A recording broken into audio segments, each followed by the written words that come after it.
नमस्कार। आकाशवाणी जयपुर अजमेर से प्रस्तुत हैं प्रादेशिक समाचार।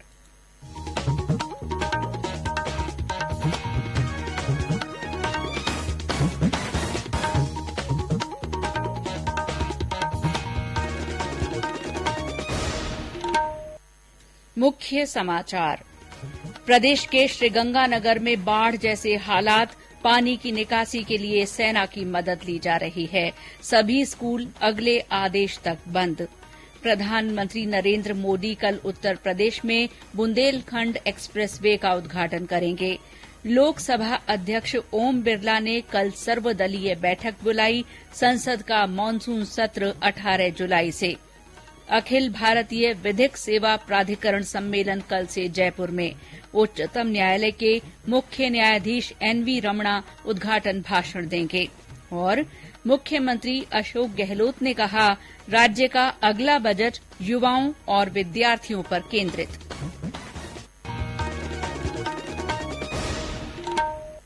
समाचारों के साथ मैं शीला चावला। और अब समाचार विस्तार से। प्रदेश के पश्चिम और दक्षिणी जिलों में कई स्थानों पर भारी बारिश दर्ज की गई है। पिछले 24 घंटों में श्रीगंगानगर में रिकॉर्ड 266 मिलीमीटर बारिश से बाढ़ के हालात पैदा हो गए। बारिश ने पिछले 44 साल का रिकॉर्ड तोड़ दिया है। इससे पहले 18 जुलाई 1978 को एक ही दिन में 107.7 मिलीमीटर बारिश हुई थी। शहर में हुई मूसलाधार बारिश से कई स्थान जलमग्न हो गए। मकानों और दुकानों में पानी भर गया। हालात को देखते हुए प्रशासन ने सेना की मदद ली है। कई इलाकों में बिजली गुल हो गई और कुछ मकानों को नुकसान पहुंचा है। जिला कलेक्टर रुक्मणी रियार सिहाग ने आकाशवाणी को बताया कि सेना की मदद से निचले इलाकों से पानी निकाला जा रहा है। श्रीगंगानगर में लगातार 3 दिन से हो रही भारी बारिश के कारण जल भराव हो गया है। पानी निकासी के लिए नगर परिषद, नगर विकास न्यास, एसडीआरएफ और होमगार्ड की टीमें काम कर रही हैं। जिले में भारी बरसात और मौसम विभाग की आगामी चेतावनी को देखते हुए जिला प्रशासन ने श्रीगंगानगर शहर के सभी सरकारी और निजी स्कूलों को अगले आदेश तक बंद कर दिया है। नागौर और बीकानेर तथा आसपास के ग्रामीण इलाकों में आज तेज हवा के साथ अच्छी बारिश हुई, जिससे खेतों में पानी भर गया। नागौर में बारिश के दौरान अंधेरा छा गया। बीकानेर में बारिश से निचले इलाकों में पानी भर गया। जोधपुर में भी अच्छी बारिश हुई। चूरू में आज दिन भर रुक रुक कर बारिश हुई। उदयपुर, सिरोही, राजसमंद, प्रतापगढ़, झालावाड़, चित्तौड़गढ़, अलवर, डूंगरपुर और जैसलमेर जिलों में भी पिछले 24 घंटे में कहीं कहीं भारी बारिश और 1-2 स्थानों पर बहुत भारी बारिश दर्ज की गई है। उदयपुर के खैरवाड़ा में 120 मिलीमीटर पानी बरसा। मौसम विभाग के निदेशक राधेश्याम शर्मा ने बताया कि अगले 48 घंटे में जोधपुर और बीकानेर संभागों में भारी बारिश की संभावना है। राजस्थान में फेयरली वाइड स्प्रेड रेनफॉल अगले 48 घंटों के दौरान होने की संभावना है। वहीं पश्चिमी राजस्थान के जोधपुर और बीकानेर संभाग के जिलों में कहीं कहीं भारी बारिश और 1-2 स्थानों पर अति भारी बारिश भी होने की प्रबल संभावना है। पूर्वी राजस्थान के उदयपुर, कोटा और अजमेर संभाग के जिलों में भी मानसून विशेष सक्रिय रहेगा। इस दौरान कहीं कहीं भारी बारिश होने की संभावना है। इसके अलावा दिनांक 18 जुलाई से मानसून ट्रफ लाइन के एक बार फिर से हिमालय क्षेत्र की तरफ शिफ्ट होने से 18 जुलाई से वेस्टर्ली विंड्स का इम्पैक्ट पश्चिमी राजस्थान में होगा और एक बार फिर से बारिश की गतिविधियों में 18 जुलाई से कमी होने की संभावना है। वहीं पूर्वी राजस्थान में अगले 4-5 दिनों तक स्कैटर्ड रेनफॉल कंटिन्यू रहेगा। प्रधानमंत्री नरेंद्र मोदी कल उत्तर प्रदेश में जालौन जिले की उरई तहसील के कैथेरी गांव में बुंदेलखंड एक्सप्रेस वे का उद्घाटन करेंगे। श्री मोदी ने 29 फरवरी 2020 को बुंदेलखंड एक्सप्रेस वे के निर्माण कार्य का शिलान्यास किया था। इस एक्सप्रेस वे का काम 28 महीने के भीतर पूरा किया गया है। कुल 296 किलोमीटर लंबे इस 4 लेन वाले एक्सप्रेस वे का निर्माण करीब 14,850 करोड़ रुपए की लागत से किया गया है और आगे चलकर इसे 6 लेन तक बढ़ाया भी जा सकता है। लोकसभा अध्यक्ष ओम बिरला ने 18 जुलाई से शुरू हो रहे संसद के मानसून सत्र से पहले कल सर्वदलीय बैठक बुलाई है। इसमें श्री बिरला सदन के सुचारू संचालन के लिए राजनीतिक दलों का समर्थन मांगेंगे। राज्यसभा के सभापति एम वेंकैया नायडू ने भी रविवार को सदन में विभिन्न दलों के नेताओं की बैठक बुलाई है। इसी दिन सरकार ने भी सभी राजनीतिक दलों से सहयोग लेने के लिए सर्वदलीय बैठक बुलाई है। संसद का मानसून सत्र 12 अगस्त तक चलेगा। इस सत्र में राष्ट्रपति और उपराष्ट्रपति के चुनाव के लिए मतदान होगा। राष्ट्रपति का चुनाव 18 जुलाई को और उपराष्ट्रपति का चुनाव 6 अगस्त को होगा।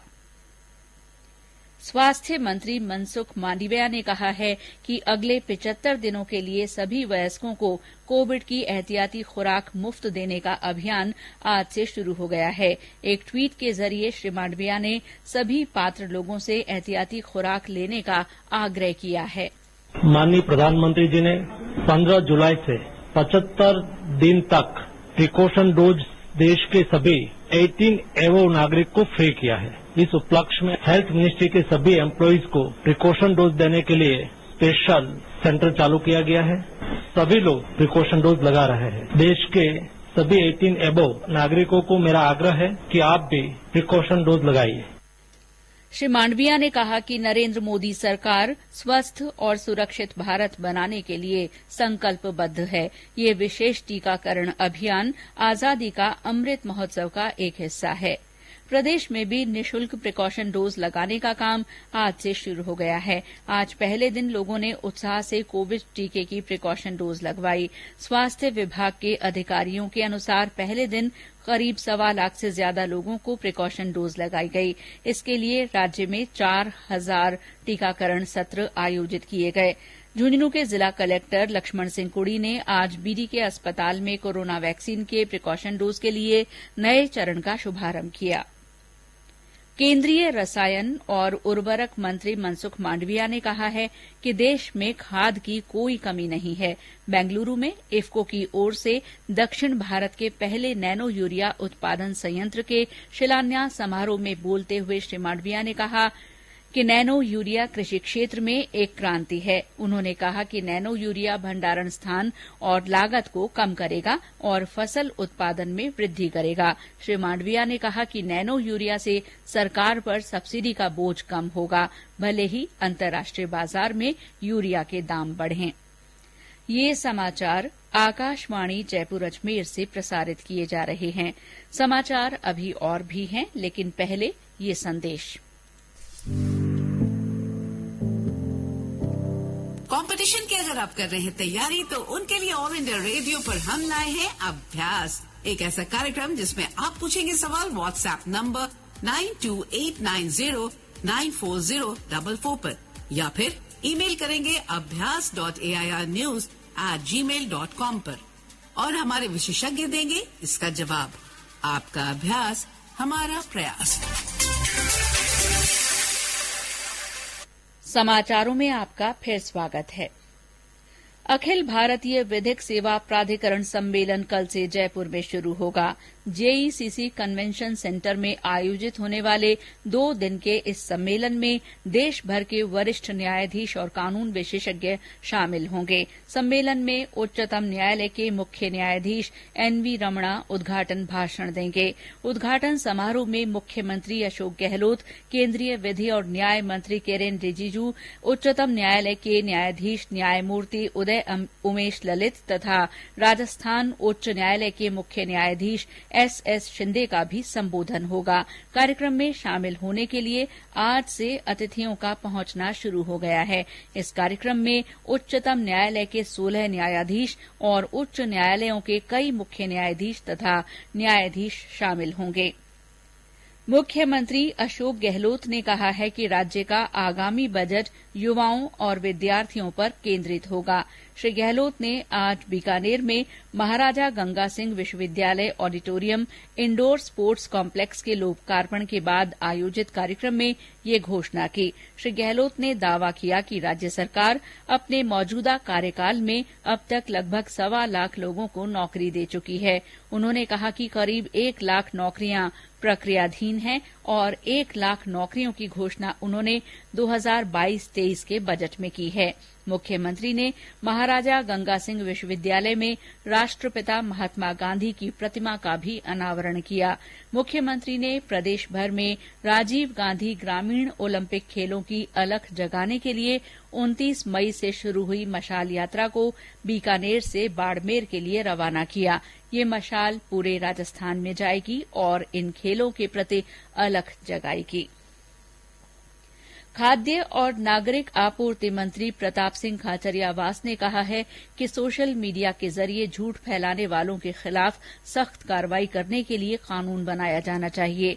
जयपुर में आज पत्रकार वार्ता करते हुए श्री खाचरियावास ने कहा कि कांग्रेस और भाजपा को पार्टी लाइन से ऊपर उठकर संसद में इसके लिए सख्त कानून बनाना चाहिए। उन्होंने कहा कि केंद्र सरकार को इसके लिए सर्वदलीय बैठक बुलानी चाहिए। राज्य में प्रशासन शहरों के संग अभियान आज से फिर शुरू हो गया है। आज पहले दिन कई स्थानों पर पट्टा वितरण के लिए शिविर आयोजित किए गए। नगरीय विकास विभाग के सचिव डॉ जोगाराम, जयपुर ग्रेटर नगर निगम आयुक्त महेंद्र सोनी, महापौर सौम्या गुर्जर ने जयपुर के सांगानेर में पट्टा शिविरों का निरीक्षण किया। जयपुर जिला कलेक्टर ने जिले में लगने वाले शिविरों में आमजन की शिकायतें दर्ज कराने के लिए नियंत्रण कक्ष स्थापित किया है। इसमें कोई भी व्यक्ति सुनवाई नहीं होने पर शिकायत दर्ज करवा सकता है। मुख्यमंत्री अशोक गहलोत ने कोटा के जेके लोन अस्पताल में विभिन्न निर्माण कार्यों और उपकरण खरीद के लिए 12 करोड़ रुपए की राशि मंजूर की है। साथ ही विभाग के लिए 101 नियमित पदों तथा 113 संविदा पदों के सृजन के प्रस्ताव का अनुमोदन किया है। बाड़मेर जिले की बीजराड़ ग्राम पंचायत के सुकालिया निवासी प्रगतिशील किसान सुलेमान खान को नई दिल्ली के विज्ञान भवन में आयोजित राष्ट्रीय वाटरशेड सम्मेलन में सम्मानित किया गया। सुलेमान खान ने 2015 में समन्वित जल ग्रहण विकास परियोजना के तहत अपने खेत में सिंदूरी अनार के 800 पौधे लगाए थे। उनके खेत पर 2020 में 15 टन से ज्यादा अनार का उत्पादन हुआ। वे इस दिशा में लगातार कई नवाचार कर रहे हैं। मैं सुलेमान सनो मोहम्मद हुसैन, गांव सुकालिया बीजगार और तहसील चौड़न, जिला बाड़मेर से। मैं 2015 से जल योजना से जुड़ा हुआ हूं। मैं इस योजना से मैं सिंदूरी नस्ल का अनार की खेती को बढ़ावा दे रहा हूं। माननीय मुख्यमंत्री अशोक गहलोत द्वारा मुझे 2019 को जयपुर बुला के मुझे सम्मानित किया गया है और 14 जुलाई 2022 को विज्ञान भवन दिल्ली में मुझे केंद्रीय सरकार द्वारा सम्मानित किया गया है और ये योजना को आगे बढ़ावा दिया जाए ताकि किसानों को भी लाभ पहुंचे। केंद्र सरकार जल्दी ही राष्ट्रव्यापी हर घर तिरंगा अभियान शुरू करेगी। इसका उद्देश्य आजादी के 75 वर्ष के उपलक्ष्य में देशवासियों को अपने घरों में राष्ट्रीय ध्वज फहराने के लिए प्रेरित करना है। ये पहल संस्कृति मंत्रालय की ओर से मनाए जा रहे आजादी का अमृत महोत्सव के तहत की गई है। भारतीय राष्ट्रीय ध्वज पूरे देश के लिए राष्ट्रीय गौरव का प्रतीक है। राष्ट्रीय ध्वज को सम्मान देने के लिए हर घर तिरंगा कार्यक्रम की योजना बनाई गई है। प्रधानमंत्री नरेंद्र मोदी इस महीने की 31 तारीख को आकाशवाणी के मन की बात कार्यक्रम में अपने विचार साझा करेंगे। ये इस मासिक रेडियो कार्यक्रम की 91वीं कड़ी होगी। और अंत में मुख्य समाचार एक बार फिर। प्रदेश के श्रीगंगानगर में बाढ़ जैसे हालात बने हुए हैं। पानी की निकासी के लिए सेना की मदद ली जा रही है। सभी स्कूल अगले आदेश तक बंद कर दिए गए हैं। प्रधानमंत्री नरेंद्र मोदी कल उत्तर प्रदेश में बुंदेलखंड एक्सप्रेसवे का उद्घाटन करेंगे। लोकसभा अध्यक्ष ओम बिरला ने कल सर्वदलीय बैठक बुलाई है। संसद का मानसून सत्र 18 जुलाई से शुरू होगा। अखिल भारतीय विधिक सेवा प्राधिकरण सम्मेलन कल से जयपुर में शुरू होगा। उच्चतम न्यायालय के मुख्य न्यायाधीश एनवी रमणा उद्घाटन भाषण देंगे। और मुख्यमंत्री अशोक गहलोत ने कहा है कि राज्य का अगला बजट युवाओं और विद्यार्थियों पर केंद्रित रहेगा। इसी के साथ प्रादेशिक समाचार बुलेटिन समाप्त हुआ। नमस्कार।